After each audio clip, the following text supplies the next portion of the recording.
Hello and welcome to Byju's IAS. Let's get started and look into the first article. The first article says holding leaders to account.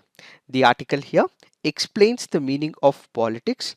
It links it to the leadership of the country and asks people to have a vigilant eyes on the politics and leadership and how the leadership and politics indeed have to be accountable to the people of the country. Let us try and understand what is the perspective of the author. First up, we have to understand the meaning of politics. What is politics? Politics in general has multiple perspectives. It has different viewpoints. You have different types of political thinkers. They have given their own analogy and perspectives to this very fundamentals of politics. But we have taken three beautiful meanings of politics. What is politics all about? Politics is about who gets what, when and how. What do we mean by it? When we look into the society has very less number of resources. There is also friction for the distribution of these resources, but who will be giving these resources in the society to the people? What we require is an organizational setup. That organizational setup which believes in the distribution of the material goods is what is called as politics. So you have number of people, they have different battle of ideas, so they have to convince the people that they are the right set of people, right set of ideology, right set of ideas, so that the people are convinced by their values and beliefs. Ultimately, they are the ones who provide this distribution. So what is politics here? Politics in simplest of definition is about who gets what, when and how, and this is about the contestation over the distribution of the material goods. So what do the people get? The people get the ideas, so they select one of the political parties, and it is this political parties which will help in distribution of the goods and services. These are the two meanings of politics. The other meaning of politics is in reference to the leadership. Politics is leadership in action. Leadership is the capacity to translate vision into the reality. What is this leadership and politics all about? Though this is not directly linked to this article, you have to know this from the GS paper for perspective. Why? Because in the past, UPSC has asked questions about leadership. So what is this leadership in general? Let's say there is one of the person, he has some thoughts in his thought process. This is present as a perspective, but this has to be rooted into reality where you would be able to see the vision turning into reality. That is what is called as leadership. So leadership in general can be divided into two types. One is what is called as the transformational leadership. The other is what is called as the situational leadership. Let's try and understand what are these two types of leadership. First, when it comes to transformational leadership, what is a transformational leadership? This is a leadership which encourages, inspires, motivates number of people in that particular society to bring a change in the society, rejuvenate the people, inspire them to do more, and motivate and increase their morale so that the vision of the leaders and its people is ultimately transformed into the reality. Let me give you the explanation with the help of an example. India after 1947 took birth as an independent country. Many foreign thinkers, Westerners, in fact, people from multiple countries did think that India would be balkanized. Why? Because they felt that India is culturally so different that it would be balkanized, it would be created into multiple countries of its own. That is where the vision of Jawaharlal Nehru steps in. So, what does he do? He transforms India, respects the culture, respects the values, respects the beliefs, and he motivates the people of India that we can be a shining example that a great country is not about homogeneity but unity in diversity. So, he believed in the people of India. That is what is transformational relationship or the transformational leadership. So he inspires, motivates, asks the people to work more for the upgradation of the country by respecting the values and the beliefs. Let me give you another example. We have number of programs that have been taken, but one of the greatest transformational program that we have seen in India happens to be green revolution happens to be the IT revolution. When you go back to the green revolution, India was during the 1960s did not have much of good agricultural productivity. So what did the leadership do? It made sure that we have enough for our own agricultural productivity. So what happened? India, which was importing a lot of crops, India, which was importing a lot of items and food crops, suddenly became the exporter of the green products, which is what we mean by transformational leadership. India also became the hub of the IT world as well. When you look into the conversations that happened around the world, India was known as a country of snake charmers. Whenever you go abroad, you say that you are a person from India, they would ask you if the country is filled with the snake charmers. But now is the time where the world acknowledges India to be an IT hub, which is where the transformational leadership across multiple years is what led to India having transformed from nothing after 1947 to holding a place of recognition in the current geopolitics. That is what is transformational leadership. So, a transformational leadership is where that particular leader in the society or in a particular company encourages, inspires, and motivates the people in that region, in that country, or with respect to a specific company to motivate and bring transformation. So the lives of the people suddenly gets changed, which is what leads to transformation. That is transformation leadership. Then we have something called as the situational leadership. What is this situational leadership? This is not associated with the position. This is not associated with the title. This is not associated with the designation as well. What do we mean by it? Let me give you one of the examples. 2008, November 26th, what we had is a devastating terror attack on the financial capital of India, which happens to be Mumbai. When such a terrorist attack was happening, one of the assistant sub inspectors, that happens to be Tukaram Obleji, he went ahead, stopped a particular car, took the bullets, and ultimately Ajmal Kasab was caught and he was persecuted as well. So what do we understand by this? That he was not a leader who was assigned to do such a job, but because of a situation that was created in that circumstance, he took the leadership role, he took the bullets on the chest, but ultimately he made sure that the terrorist went behind bars as well.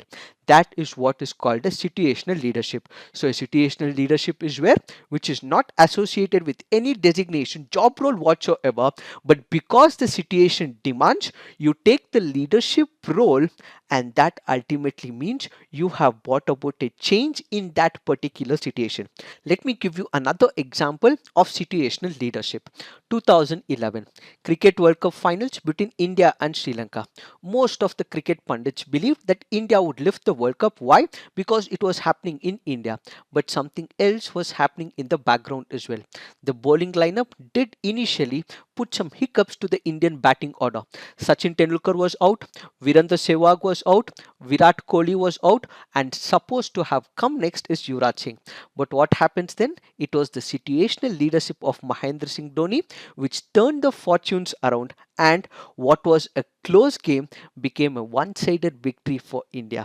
That is where whenever there is a situation which does not actually cater for something great, but a person pitches in and transforms the entire situation, is what is called a situational leadership. So the question for today is you have to give your personal experiences of what you believe has transformed India, where political leaders have taken decisions, where corporate leaders have taken decisions which has transformed the India and the neo fortunes of India, and also give examples from your personal life, or it can also be some of the examples with respect to the situational leadership as well.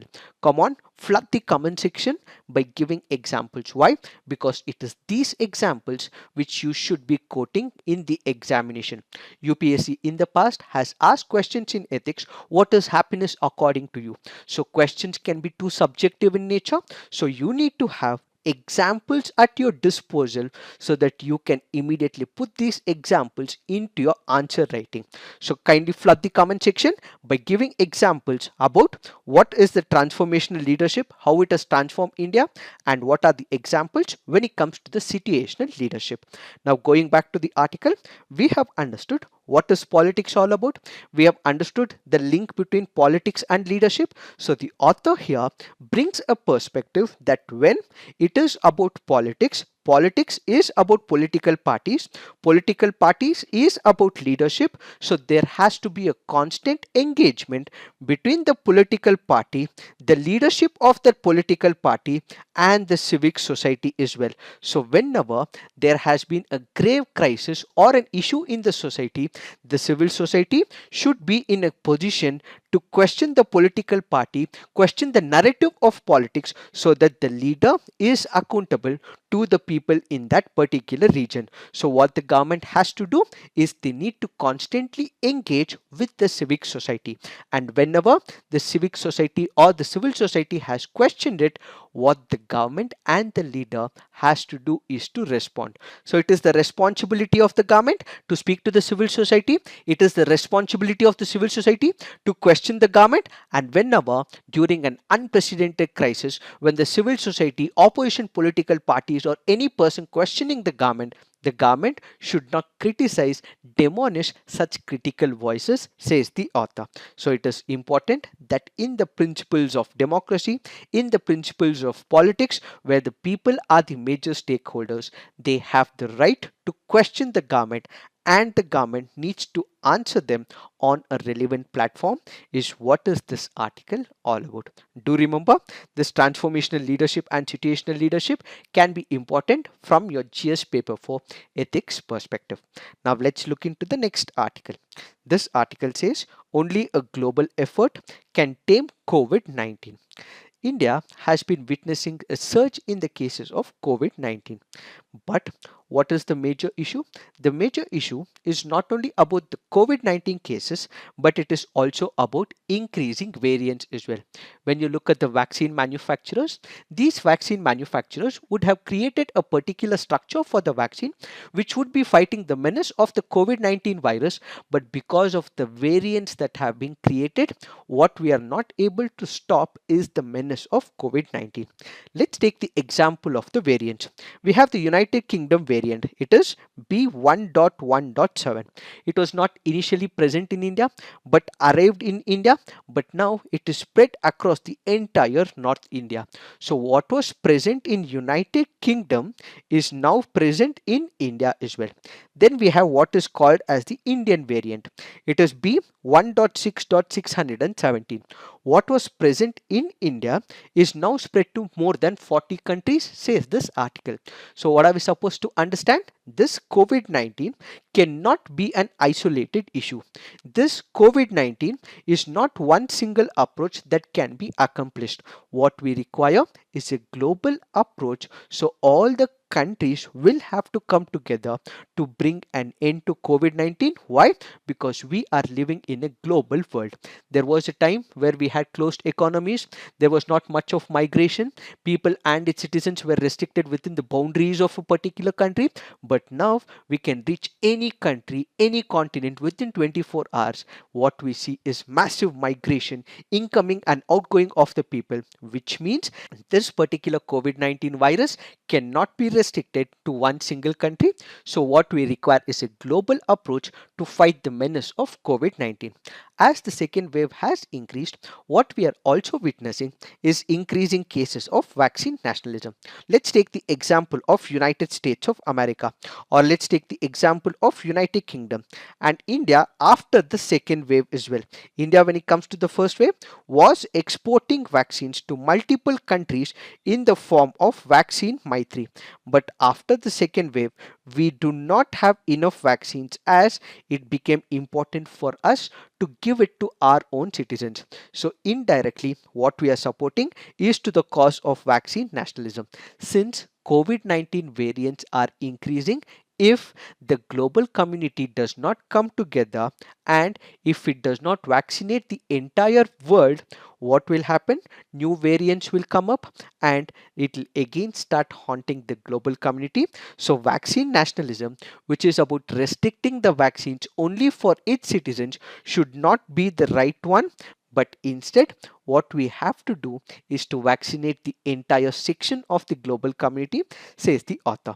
So the author in this particular backdrop says that India has to work with the global community, make sure that all the restrictions that are currently there are completely eliminated so that the global approach is taken into picture for the vaccine equity. So what is the way forward? As of now, India has also given permission for above 18 years to get vaccinated as well, but we do not have enough number of doses as well. So what we are currently doing is we are importing, but that is not sufficient. So what should we do? We should give permission to the private companies as well as the government companies, which are the better manufacturers of the vaccines, produce more vaccines and ultimately make sure that the production of the vaccines is increased over a period of time. So as of now, we have limited number of companies which are producing the vaccines. So the government will have to use compulsory licensing module, or the government will have to use section 100 of the Patents Act so that it is used by the government for its own generation, ultimately so that the people get vaccinated in the country. That's the first thing. And added to this, there are other problems as well. One is in sourcing the raw materials, two in terms of the technology, and three in terms of the intellectual property barrier. All these will have to be removed so that the global community is vaccinated as soon as possible. So the author goes on to say that as long as we have new variants coming up, the entire world will continue to suffer. So as much as possible, these whole barriers of raw materials, technology transfer and intellectual property issues should be completely eliminated so that the global community is vaccinated and the variants are put to an end, is what is this article all about. So the global cooperation is required for sequencing of the viral genome to track and control multiple variants, is what is this article all about. Now let's look into the next article. This article says accused denied anticipatory bail can be given protection. Personal liberty is an essential right of an individual. This is also recognized as a fundamental right under Article 21 of the Indian Constitution. What is this personal liberty? It is the freedom that is given to an individual to do what? To do as he pleases, but this is limited by the constraints of the law. So whenever there is an individual who's committed an act which is against the laws of the land, which is punishable under the law of the land, that is when the machinery of law immediately steps in, and if the person has violated the law, that particular person can be arrested as well. So when a person is arrested by the state executive authority, what happens? His personal liberty will get violated. To ensure that his personal liberty is not violated in some of the cases of non-bailable offense, what we have as a provision is called as a bail. So the concept of bail is linked to the right to personal liberty. How? In case a person is arrested, he is put behind bars, he is serving a particular jail term until it is proved in the court of law, his personal liberty would be violated. In order to make sure that his personal liberty is not violated, what we have is a concept called as bail. When we speak about bails, there are three types of bails. One is what is called as the regular bail, the other is the anticipatory bail, the third is what is called as the interim bail. But that is not of much importance. So let's understand what is the regular bail and the interim bail. Let's say there is a person who is accused of a particular crime. Let's say a person has committed some of the act of theft or he's done something which is in violation of a law. The police have arrested him, they have put him behind bars. So that particular person who is behind bars now gets the bail, that is what is called as regular bail. So in a regular bail, there is a particular person who has been arrested by the police, he is in the police custody, so his advocate goes to the court of law, files a bail petition. that is when that person in jail will be released is what is called as regular bail. So in a regular bail, a person is already in the police custody. Then we have anticipatory bail. This is a process where a person is not in the police custody but anticipates that he might be arrested. So even before the police arrest him, he goes to the court of law, pleads to the court of law that he requires an anticipatory bail, assuming that he would be arrested in a day or two. So he's not in the police custody. That is what is called as anticipatory bail. So an anticipatory bail would be given to such person who assumes that he would be arrested in the next 1 or 2 days.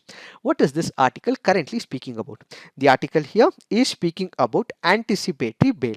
The Supreme Court of India recently has said that if there is a particular person whom the court of law has rejected the plea of anticipatory bail to a particular person, can also look at another prospect of giving protection to that person.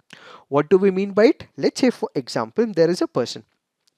This person X goes to the court of law, seeks from the court of law anticipatory bail, but the court of law has rejected this anticipatory bail. But his family is in immediate need of this particular person. He has responsibility towards the family. He happens to be the only breadwinner in that particular family, or they're going through some economic or some emotional loss for which, from that particular family's perspective, it is important that this person is present for few days. It is not for a longer duration of time but for a shorter period of time. That period for which this particular person can be given a protection, says the Supreme Court of India. So the Supreme Court of India goes on to say that the Sessions Court or the High Court, which usually grants the bail to a particular person, if you have rejected the anticipatory bail in extraordinary circumstances where the family is in need of that particular person, please provide him some protection so that this person can be out for a shorter period of time. That is what the Supreme Court has said, taking into picture the circumstances of the case. So this should not be used by the judiciary in all circumstances, but in special extraordinary circumstances is when, because the personal affairs or family is in crisis, this person will have to be given a temporary relief, says the Supreme Court of India. So the Supreme Court of India has taken the personal liberty under Article 21 and has said that judiciary can make use of it, but this should not exceed the judicial discretion in such a way that it grants the judicial largesse, says the Supreme Court of India. Therefore, such an order which is being granted in the near future will have to be narrowly tailored to protect the interests of the applicant while taking into consideration the concerns of the investigating authority, and such an order must be a reasoned one, says the Supreme Court of India. It is this that we have to understand in reference to this article. Now let's look into the next article. This article here is speaking about the draft rules that have been initiated with respect to the Lakshadweep. We have discussed in the past as well. We have discussed what are the issues with respect to the Lakshadweep draft. We will not look into this part, but there are two important factors from the preliminary examination point of view. One happens to be the language of Mahal. The other happens to be Vatteluttu, which happens to be a script. So kindly remember, this can be important from your preliminary examination. So what is this Mahal? When we look into Lakshadweep, there are many islands.